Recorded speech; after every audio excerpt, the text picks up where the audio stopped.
Across Assam in India, sometimes in plain sight and sometimes hidden in the wilderness, archaeologists have found more sites to add to a long-standing mystery.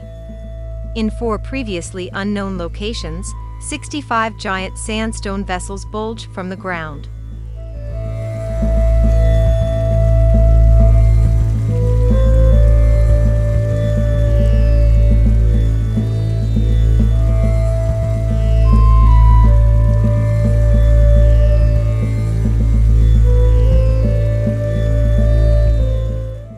Some of these ancient objects are tall and cylindrical, others bulbous, yet others shaped like 2 cones stacked together.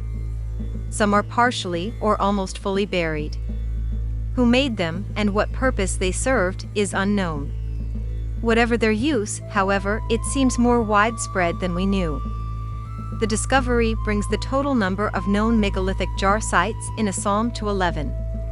Similar sites have also been found in Laos and Indonesia. Together, they date between the 2nd millennium BCE and 13th century CE. Human remains found in and around the Laos jars suggest those ones may have been used for mortuary practices. Megalithic jar sites in Assam were first formally described in 1929 by British civil servants Philip Mills and John Henry Hutton, who reported 6 sites. The 7th site wasn't discovered until a 2016 to 2017 expedition, part of work to relocate and catalog the sites described by Mills and Hutton.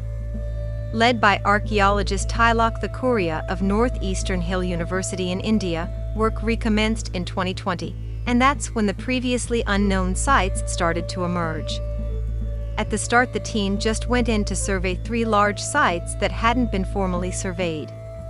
From their grids were set up to explore the surrounding densely forested regions, says archaeologist Nicholas Skopal of the Australian Na-tional University in Australia. This is when we first started finding new jar sites. The 4 new sites were the village of Harakilo, at which 10 jars were found, 6 at the outskirts, and the remaining 4 relocated to the village, a ridgeline at Thamadholing, where 12 badly damaged jars were found, a spur at Thamadholing, where 8 jars were found, some relocated a short distance from the original spot, possibly due to the construction of a road, and Lower Chaikam, where 35 jars were found in a field surrounded by dense forest. When added to the 7 previously known sites, a total of 797 jars have been identified, in various states of preservation, over an area of 300 square kilometers, 115 square miles. These jars seem to have been deliberately positioned on ridges, spurs, and hills, with views of lowlands. Furthermore, archaeologists haven't found any sources of the sandstone from which the jars are carved in the vicinity of any of the sites. Archaeologists still don't know who made the giant jars or where they lived. It's all a bit of a mystery. However, there are traces of clues to suggest that, like the Laos jars, the Assam jars may have been used for mortuary practices. Mills and Hutton reported that one of the jars contained cremated bone fragments.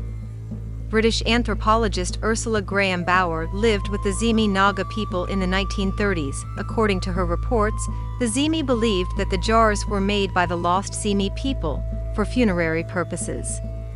There are stories from the Naga people, the current ethnic groups in northeast India, of finding the Assam jars filled with cremated remains, beads, and other material artifacts.